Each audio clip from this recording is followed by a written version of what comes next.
2024 లేదా 25లో డిగ్రీ లేదా బీటెక్ చదివారా? సాఫ్ట్‌వేర్ జాబ్ కోసం ఎదురు చూస్తున్నారా? అయితే కోడ్ జ్ఞాన్ 100 డేస్ కోర్సులో చేరండి, జాబ్ సాధించండి. Welcome to Suman TV. నేను మీ సుమన్ టీవీ. జనరల్‌గా అత్తా కోడళ్ళకి సంబంధించినటువంటి అంటే ఎవర్ గ్రీన్ టాపిక్ అది. దాని మీద ఏ రకంగానా సరే ఏ విధంగా మాట్లాడుకున్నా కొంత ఎమోషనల్‌గాను ఉంటుంది, కొంత హాస్యాస్పదంగాను ఉంటుంది, కొంత వ్యంగ్యంగా కూడా ఉంటుంది, రకరకాలుగా ఉంటుందన్నమాట. కొన్ని వాళ్ళే ఉన్నారు అత్తా కోడళ్ళంటే అలా ఉండాలి అనుకున్న విధంగా ఉంటారు. బట్ కొన్ని మాత్రం చూస్తే మనం ఇలా ఉండకుండా ఉంటే బాగుంటుంది అనుకునేటువంటి విషయాలు కూడా కొన్ని ఉంటాయి. అయితే వీళ్ళిద్దరికీ సంబంధించినటువంటి వాటిలో కనుక మనం చూస్తే డెఫినెట్‌గా లీగల్‌గా కొన్ని రైట్స్ ఉంటాయి. అంటే కొన్ని విషయాల్లో అంటే ఒక లైన్ వాళ్ళు అవతల దాటకూడదు. ఒక లైన్ వీళ్ళు యువతల ఉండాల్సినటువంటి అవసరం ఉండకూడదనమాట. లీగల్‌గా అటువంటి వాటికి అసలు ఎలాంటి చట్టాలున్నాయి? ఏమవుతుంది అనేది ఈరోజు మనతో పాటు హైకోర్టు అడ్వకేట్ అలాగే రవీంద్రనాథ్ గారు ఉన్నారు. అది వారి మాటలోనే తెలుసుకుందాం. హలో రవీంద్రనాథ్ గారు. హాయ్ అండి నాగరాజ్ గారు. అత్త కోడలపై ఎలాంటి సందర్భంలో కేసు పెట్టే అవకాశం ఉంటుందంటారు అసలు? కేసు పెట్టొచ్చంటారు. అది కూడా అంటే అత్తగారు తన కోడలపై ఏ సందర్భాల్లో కేసు పెట్టవచ్చు, ఇది కదండి మనం అనుకున్న ప్రశ్న. ఇక్కడ అత్తా కోడల మధ్య వ్యవస్థ అంటే వాళ్ళిద్దరి మధ్య రిలేషన్షిప్ ఎలా ఉంటుందంటే, యాక్చువల్గా ఈ ఒక 25 ఏళ్ళు 20 ఏళ్ళు వేరే తన పుట్టింట్లో బతికినటువంటి ఒక అమ్మాయి అత్తవారింటికి కొత్త వాతావరణానికి వెళ్తుంది. మనకు తెలిసినంత వరకు చాలా వరకు ఏంటి 498A ఇది ఎప్పుడు పెడుతుంది? ఒక వివాహం చేసినటువంటి ఒక అమ్మాయి తన అత్తగారి మీద కానీ, ఆడపడుచు మీద కానీ, భర్త మీద కానీ, భర్త తరపు ఇతరత్ర బంధువులు కానీ, ఇంకా భర్త తరపు పనిచేసే తన ఆఫీస్లో ఉండే స్టాఫ్ దగ్గర కారు డ్రైవర్ మీద కూడా పెట్టే అవకాశం ఉంది. 498A కేసు సంబంధించి మనం చాలా చూసాం. ఎంత దారుణం కూడా ఇప్పుడు మీకు చెప్పా. హస్బెండ్ పనిచేసేటువంటి కారు డ్రైవర్ మీద కూడా పెడతారు. కానీ ఇవి రెగ్యులర్గా కనిపిస్తున్న కేసులే. కానీ అత్తగారు కోడల ద్వారా బాధించబడితే తన కోడలు పెట్టే బాధలు తట్టుకోలేక అత్తగారు సతమతమతమయ్యే సందర్భాలు చాలా అనేకం ఉంటాయండి. చాలా సందర్భాల్లో ఏదో చెప్తారు సామెత, అత్తలేని కూడా ఉత్తమరాలని ఏదో ఒక పాటలో కూడా మాట్లాడుకుంటారు. అత్తలేని కూడా ఉత్తమరాలు మాట పక్కన పెడితే అత్తగారు ఈ కోడలు పెట్టే బాధలు 3 రకాలుగా ఉంటాయి నాగరాజ్ గారు. ఒకటి ఆస్తి మీద వచ్చినటువంటి వివాదాలు, ఒకటి రెండవది గృహహింస, ఇది కూడా గృహహింసే, మూడవది మానసిక వేధింపులు, నిందారోపణలు, ఈ యొక్క స్థాయి రకాలుగా ఉంటుంది. ఇప్పుడు నేను కొన్ని చెప్పే విషయాలు ఎలా ఉంటాయంటే ఏ సెక్షన్స్ దేనికి వర్తిస్తాయని మీకు చెప్తాను. ముఖ్యంగా అత్తగారి యొక్క ఆస్తి మీద కోడలు కన్నేసి అత్తని రకరకాలుగా చిత్రహింసలు పెట్టి ఏదైతే అత్తగారి యొక్క కొడుకు తన భర్త ఎవరైతే ఉన్నారో ఆ తల్లి కొడుకుల మధ్య విభేదాలు సృష్టించి అత్తగారిని మెడపెట్టి బయటకు గెంటి వేసే సందర్భాలు కోకొల్లలో కనిపిస్తాయి. మేము అనేక సందర్భాల్లో చూస్తూ ఉంటాం. అంటే అత్తగారిని బయటకు నెట్టివేసే ప్రయత్నాలు చేస్తారు. ముఖ్యంగా ఆస్తి వివాదాల విషయానికి వచ్చినట్లయితే ఆ అత్తగారి పేరు ఏదైనా ఆస్తి ఉందనుకోండి, ఆ ఆస్తిని ఇమ్మీడియట్గా కొడుకు పేరు రాయించేసేయమని చెప్పి, ఇమ్మీడియట్గా ట్రాన్స్ఫర్ చేసేయమని చెప్పి, ట్రాన్స్ఫర్ ఆఫ్ ప్రాపర్టీ, ఆ యొక్క ప్రాపర్టీ రైట్స్ ఏవైతే ఉంటాయో కొడుకు పేరు మీదుగా రాస్తారా రాయకపోతే మిమ్మల్ని మెడపెట్టి బయటకు గెంటేస్తామని చెప్పి అనేక విధాలుగా ఇబ్బందులు పెడుతూ కూడా అత్తగారిని వేధింపులు గురిచేసే సందర్భాలు ఉంటాయి. ఇటువంటి సందర్భాల్లో అత్తగారికి ఉన్నటువంటి రక్షణ చట్టాలు ఏంటంటే, అత్తగారి యొక్క ఆస్తి కోడలు అడిగే హక్కు లేదు. ఎట్టి పరిస్థితుల్లో కూడా ఆవిడ మరణాంతరం వరకు కూడా కోడలికి రాసిచ్చే హక్కు లేదు.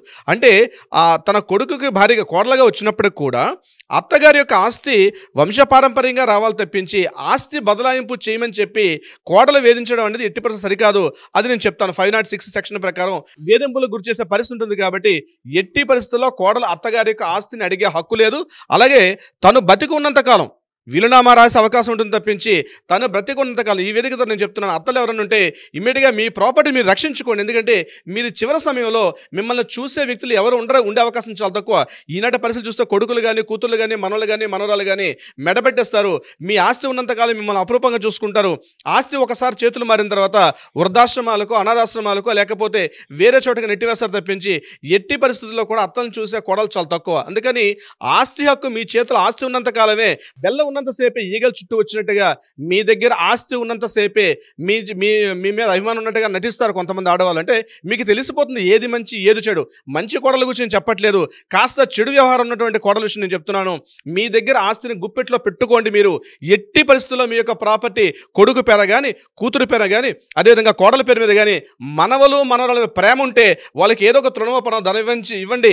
ఏదో పండగకో పబ్బానికో లేకపోతే పుట్టినరోజుకి ఇవ్వండి తప్పించి మీ ఆస్తి మీరు చిట్ట చివరకు ఆస్తులను మీ చేతిలో పెట్టుకోండి, అవసరమైతే వీలునామా రూపం మాత్రమే తప్పించి ఇతరత్ర ఏ మార్గాల ద్వారా మీరు బతికున్నప్పుడు మాత్రం ప్రాపర్టీ ఓనర్స్ మాత్రం ఎట్టి పరిస్థితుల్లో మీరు రాయించకండి. అది నెంబర్ 1 గుర్తుపెట్టుకోండి. నేను ఇంకో పాయింట్ కూడా చెప్తాను ఈ వీడియో చివరిలో, అది కూడా గుర్తుపెట్టుకోండి.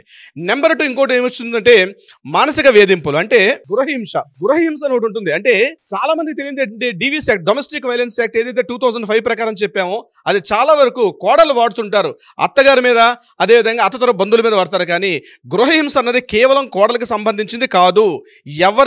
దానికి క్వాలిఫికేషన్ ఒక మహిళ అయితే చాలు. మహిళ అంటే ముఖ్యంగా అత్తవారి విషయంలో మాట్లాడుకుంటే తన కోడలు పెట్టే వేధింపులు తట్టుకోలేక అత్తగారు కూడా గృహహింస DVC యాక్ట్ ఫైల్ చేసుకునే అవకాశం ఉంటుంది. అత్తగారు కూడా పెట్టుకోవడానికి అవకాశం ఉంటుంది. అవునండి. అంటే మానసికంగా వేధింపు గురి చేస్తే, మానసికంగా కోడలు వేధింపులకు గురి చేస్తే బాడీ లాంగ్వేజ్ పరంగా కానీ, లేదంటే బాడీ షేమింగ్ పరంగా కానీ, లేదంటే అబ్యూస్ చేయటం వల్ల కానీ మానసికంగా, అవునండి, అంటే అత్త గురించి బ్యాడ్ గా ప్రాపగండా చేసిన దానికి సంబంధించినటువంటి ప్రూఫ్స్ ఉంటే సరిపోతుంది, అంతేనా? కొడుకు ఉన్నప్పుడు అలా నటిస్తారు, కొడుకు లేనప్పుడు రకంగా నటిస్తారు ఈ కోడళ్ళు. ఎక్కువగా ఈ కోడళ్ళు ఏం చేస్తారంటే ఈ భర్త అంటే అత్తగారి యొక్క కొడుకు ఉన్నంతసేపు రకంగా నటిస్తారు. ఆ కొడుకు కాస్త ఆఫీస్కి వెళ్ళిపోయాడు అనుకోండి, తన భర్త ఆఫీస్కి వెళ్ళిన తర్వాత ఇక అత్తగారిగా చుక్కలు చూపిస్తారు, కోడలు మామూలుగా ఉండరు. అంటే రకరకాల వేధింపులు, తిండి పెట్టరు, అక్కడెందుకు కూర్చున్నావు, ఇక్కడెందుకు కూర్చున్నావు, డైనింగ్ టేబుల్ ఎందుకు కూర్చున్నావు, బయట ఎందుకు కూర్చున్నావు, బయటికి వెళ్ళి కూర్చో, ఎవరు వస్తున్నారా, ఎవరు పోతున్నారా, ఎవరితో మాట్లాడడానికి ఈవిడే అత్త మొత్తం ఆ ఇంటి పెత్తన మొత్తం కూడా ఒక గుత్తాధిపత్యాన్ని తీసుకుని ఆ ఇంటిని తన చెప్పు చేతిలో పెట్టుకుని అత్తవారిని బయట మెడపెట్టి గెంటేసే చాలా మంది కోడలు ఉన్నటువంటి సందర్భాల్లో, ఈ కోడల వల్ల బాధింపులు గురవుతున్న సందర్భాల్లో ప్రతి అత్తకు కూడా మీకంటూ ఒక చట్టం ఉంది. ఆ చట్టమే DVC యాక్ట్ 2005 2005 గృహహింస డొమెస్టిక్ వైలెన్స్ యాక్ట్ ప్రకారం మీ కోడల ద్వారా మీరు కానీ ఇబ్బందులు గురవుతున్న సందర్భంలో ఇమ్మీడియట్గా తక్షణమే మీరు ఆ యాక్ట్కి అనుగుణంగా మీ దగ్గర ఉన్నటువంటి ఎవిడెన్స్ సేకరించి ఇమీడియట్గా కానీ మీరు కోర్టుకు కానీ లేకపోతే ఒక అడ్వకేట్ కానీ అప్రోచ్ అయితే తప్పనిసరిగా మీకు సరైన విధంగా కోడలను శిక్షిస్తారు. అంతేవిధంగా మీకు కావాల్సిన పరిష్కారం కూడా చూపించే ప్రయత్నం చేస్తారు. ఇదొకటి గృహహింస వల్ల. మానసిక వేధింపులైన, శారీరక వేధింపులైన, ఇతరత్ర నిందారోపణలు, ఇక ఒక మనిషిగా కూడా చూడకుండా ఒక పురుగులా చూస్తారు చాలామంది కోడళ్ళు. ఆమెకి అసలు బట్టలు పెట్టరు, మంచి బట్టలు వేసుకుంటే చూడలేరు, తిడతారు, చెప్పుకోలేక లోపల కుమిలిపోయిన అత్తగారులు చాలామంది ఉన్నారు. మా దగ్గరకు వచ్చే క్లయింట్స్ని మేము చూస్తుంటాం, చాలా రకాలుగా సతమతం అయిపోతూ ఉంటారు. చాలా సందర్భాల్లో సరైనటువంటి బట్టలు ఉండి, ఇల్లు మాత్రం ఒక 4 కోట్ల రూపాయలు ఇల్లు ఉంటుంది, కోడలు మాత్రం ఆభరణాలు వేసుకొని హ్యాపీగా తిరుగుతుంటారు. ఇంట్లో అత్తగారు మాత్రం చూస్తే ఇంట్లో పని మనిషిగా మనం ఇచ్చే విలువ కూడా ఇవ్వకుండా చాలా ఇబ్బంది పెడతారు. అటువంటి పరిస్థితులు మనకు కనిపిస్తుంటాయి కోడలు పెట్టే అరలు. ఎమోషనల్ గా అనిపిస్తుంది సార్ అసలు మీరు మాట్లాడుతుంటే. చాలా మంది కింద కామెంట్ బాక్స్ లో కూడా పోస్ట్ చేసేస్తూ ఉంటారు, అంటే మా కోసం మీరు మాట్లాడారన్నంత ఇదిగా ఉంది. సో ఆ రకంగా ఆరళ్ళు పెట్టే కోడలు చాలా మంది ఉంటారు. వీళ్ళందరూ కూడా ఒక రక్షణ చట్టం ఏంటంటే డొమెస్టిక్ వైలెన్స్ యాక్ట్ అనే చట్టం ఉంటుంది.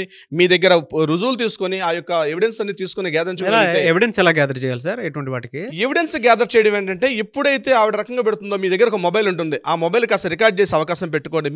మీ మొబైల్ ద్వారా మాత్రమే రికార్డింగ్ చేయండి. థర్డ్ పార్టీ మొబైల్ అనేది మనకి 66B ప్రకారం వ్యాలిడ్ కాదు కాబట్టి మీరు వాడుతున్న మొబైల్ ద్వారా కాస్త మొబైల్ పెట్టండి.